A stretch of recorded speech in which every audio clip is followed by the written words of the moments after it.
যে ভাৰত মাতা কি জয় বুলি শ্লোগান দি ৰঙিয়াত একাংশ এবিভিপিৰ সদস্যই জুবিনদাৰ বেনাৰ পোষ্টাৰ ফালি দিছে এই ঘটনাটোৱে কি খুচাইছে আসলতে মানে অলপ দিনৰ আগত যে বিজেপিৰ ফালৰ পৰা আপোনাৰ ময়ো জুবিন আমিও জুবিন অনুৰাগী বুলি যে ৰেলী উলিয়াইছিলে তাৰ পাছত এতিয়া আপোনালোকে নিশ্চয় দেখা পালে এতিয়া তেওঁলোকে মানে কি জুবিনদাৰ ন্যায় বিচাৰি যিবিলাক পোষ্টাৰ কৰা হৈছে জুবিনদাৰ শ্ৰদ্ধাঞ্জলি জনাবৰ কাৰণে যিবিলাক পোষ্টাৰ ব্যৱহাৰ কৰা হৈছে সেইবিলাক ফালি চিৰি দিয়া এই ঘটনাটোৱে কি খুচাইছে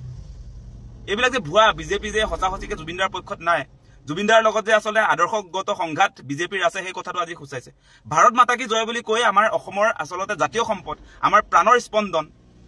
জুবিনদাৰ বেনাৰ পোষ্টাৰ ফালি পেলাব কেনেকৈ পাৰে আসলে তেওঁলোকে সেই কথাটো আপোনালোকে বিবেচনা কৰক অসমত থাকি তেওঁলোকে অসম বিৰোধী এই কাম কাজবিলাক কেনেকৈ কৰিব পাৰে ইয়াৰ আগতেও আমি দেখিছিলো আপোনালোকৰ নিশ্চয় মনত থাকিব যে চিলাপথাৰত আসলতে এই সুবোধ বিশ্বাসৰ নেতৃত্বত একাংশ হিন্দুত্ববাদী সংগঠনে যেনেকে আমাৰ ভূপেন হাজৰিকা বিষ্ণুপ্ৰসাদ ৰাভা জ্যোতিপ্ৰসাদ আগৰৱালাৰ আসলতে বেনাৰ পোষ্টাৰ ফালি দিছিলে ইভেন আপোনালোকে নিশ্চয় লক্ষ্য কৰিছিলে অসমীয়াৰ স্বাভিমান গামোচা তেওঁলোকে গছকি দিছিলে গতিকে এই বিজেপিটো অসমীয়া জাতিৰ পক্ষত নাই অসমীয়া জাতিৰ শত্ৰু আপোনালোকে বিবেচনা কৰক আকৌ প্ৰমাণ হ'ল ৰঙিয়াত